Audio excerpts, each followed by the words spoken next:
Yeah, I would divide the broad evangelical church into three sections. Um, the first section would be those churches that simply folded like a cheap suit. They just shut down and they disappeared.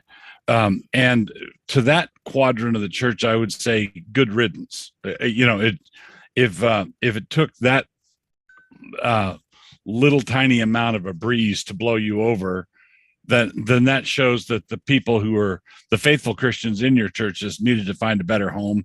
The Lord was cleaning out the deadwood. So there's that.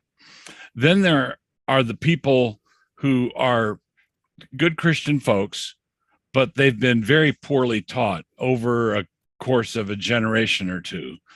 And they love the Lord and they love the Bible and they know the gospel, but they don't know how the church is supposed to interact with unbelieving society, with the civil government. What is Romans 13 all about?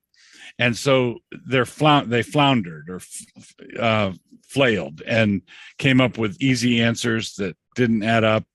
So it's more like confusion.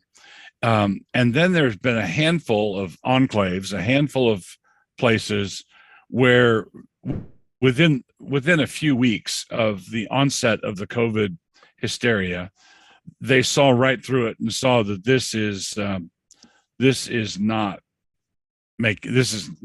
right, and began resisting either from day one or from month one. They were resisting the overreach and the demands that the civil government was making in the name of public health.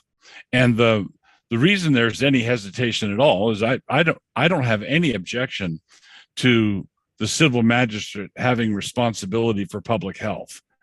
I think that actually is one of their responsibilities.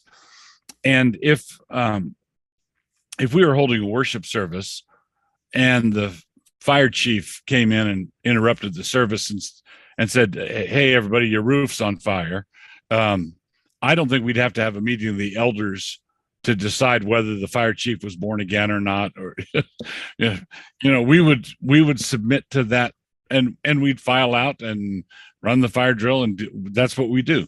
But if that happened 3 or 4 weeks in a row, and we never could find any trace of a fire, at some point somebody's going to start asking awkward questions.